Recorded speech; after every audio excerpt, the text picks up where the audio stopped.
Et bonjour à toutes et à tous.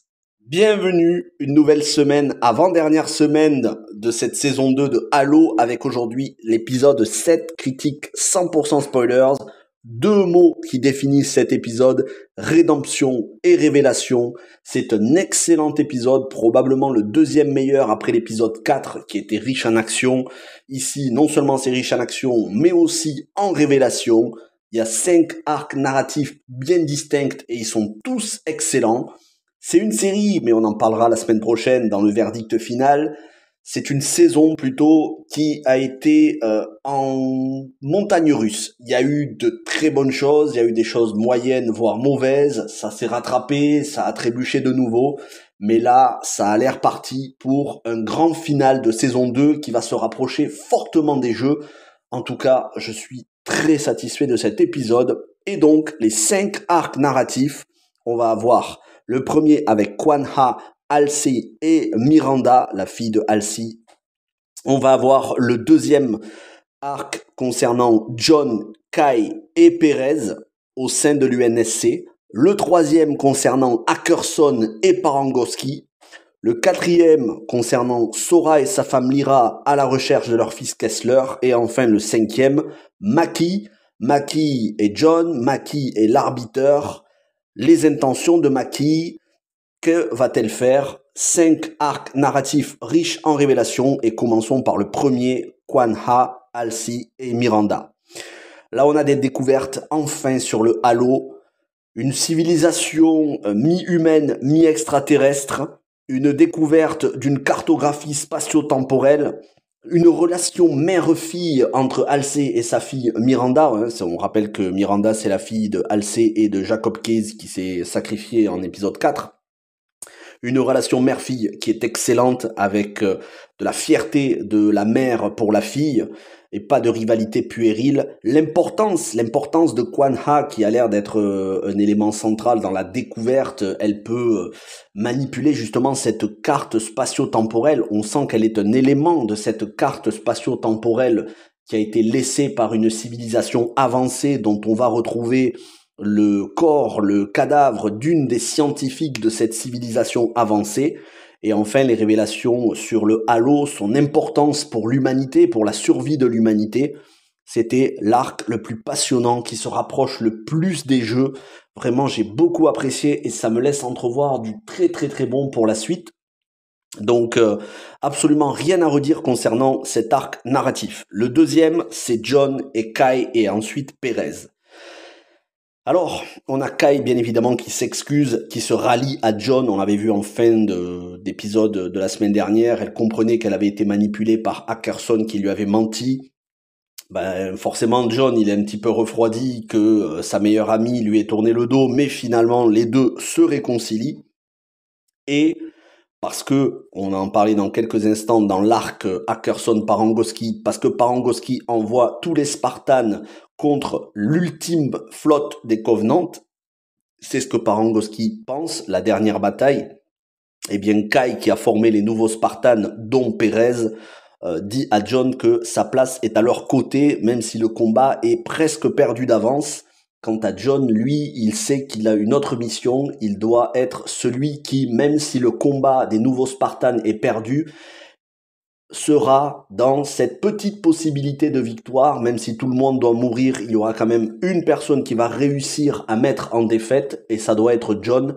Donc John et Kai qui ne sont pas censés combattre sur le même front, mais les discussions avec Perez, qui semble définitivement attaché à John, en tout cas dans la manière de Perez de regarder John, on sent quand même qu'il y a de l'attachement. Est-ce qu'il y aurait un sentiment amoureux ou pas? Ça, on verra plus tard, mais on sent clairement qu'elle est attachée à lui affectivement.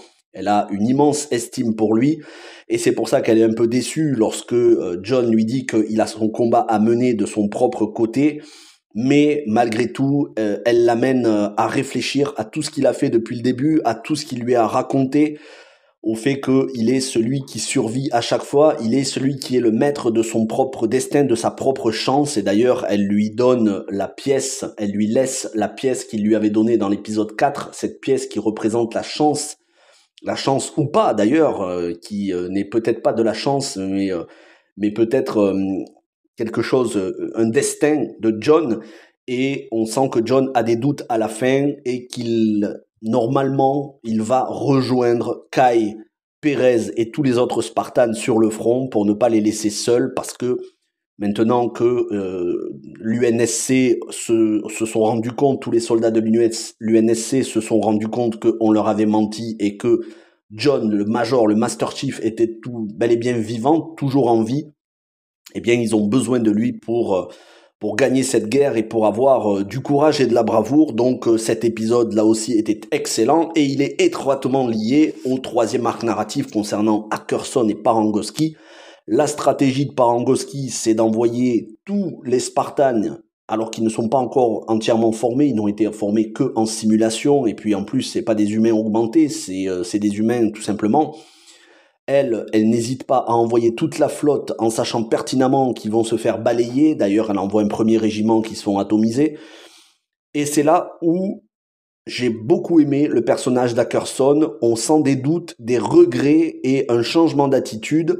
Et puis après avoir reçu une bonne dérouillée par John, Ackerson prend enfin ses responsabilités et décide de se repentir en tenant tête à Parangoski et en montrant que, certes, il a sa part de responsabilité dans l'abandon de Reach, mais bien qu'il ait sa part de responsabilité, c'était sur les ordres de Parangoski et qu'il est bien décidé à dire la vérité à tout l'UNSC. Et parce que justement, il a cette culpabilité d'avoir abandonné beaucoup de soldats sur Reach. Donc un début de rédemption, c'est pas encore une rédemption totale, mais un début de rédemption pour Ackerson. Joseph Morgan est excellent, l'acteur est vraiment excellent, j'ai rien à redire sur lui depuis le début de la série, depuis le début de la saison 2. Donc cet arc narratif là aussi est extrêmement important. Le quatrième, qui est un peu moins important que les autres, mais beaucoup plus développé que l'épisode précédent, c'est Soren et sa femme Lyra qui cherchent leur fils Kessler, qui a été donc kidnappé par l'UNSC pour en faire un nouveau Spartan. Et Soren va raconter à sa femme son enfance de Spartan, comment il a été manipulé, comment on l'a kidnappé, comment on lui a volé son enfance, ce qu'on l'a obligé à faire pour s'endurcir, pour devenir un Spartan. Et Soren a des doutes et il se demande si son fils ne devrait pas tout simplement se débrouiller par lui-même, subir le même sort qu'il a subi pour le renforcer. Mais c'est parce qu'il est encore trop attaché à son passé de Spartan et sa femme le fait réfléchir là-dessus et il prend la bonne décision en suivant sa femme de libérer leur fils. Sauf que quand il libère leur fils, celui-ci semble déjà avoir le cerveau lavé à un stade avancé, être bien manipulé parce que il hésite à aller vers son père en mode fils qui ne reconnaît même pas son père, qui semble être étranger à sa propre famille. Preuve que le programme Spartan fait toujours des ravages dans l'esprit des enfants.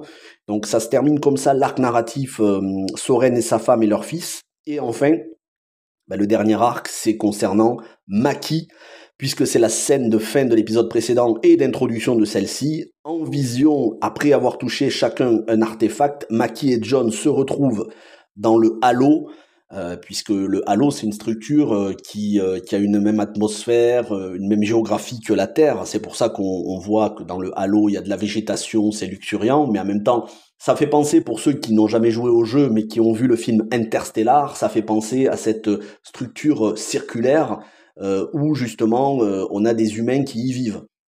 Donc pour ceux qui ont vu Interstellar, à la fin d'Interstellar, pareil, il y a un anneau où c'est un satellite, des gens vivent à l'intérieur avec les mêmes conditions de vie que sur la Terre.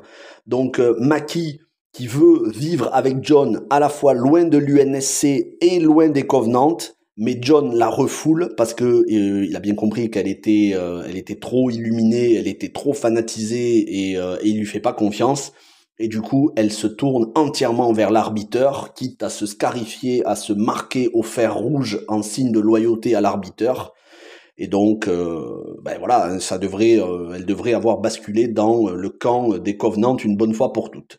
Donc, beaucoup de choses, des révélations sur le Halo, des révélations sur l'UNSC, des révélations sur cette ancienne civilisation qui ont réussi qui ont réussi à faire des découvertes scientifiques à travers tout l'univers et mêler leurs ADN à l'ADN humain. Donc j'ai hâte de voir l'épisode de la semaine prochaine, épisode final de cette saison 2.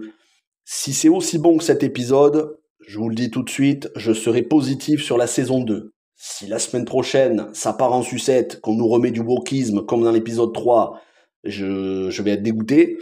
Mais j'ai confiance, après avoir vu ces épisodes 4, 5, 6, 7, j'ai confiance que sur le final, ça va être très bon et que le wokisme n'aura été qu'une petite passade de début de saison pour remplir les quotas quasi obligatoires dans l'idéologie hollywoodienne.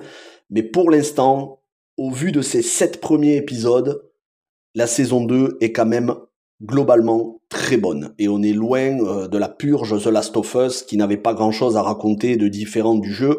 Là, on prend des libertés avec le jeu, mais pour moi, ça reste quand même assez fidèle à l'univers des jeux.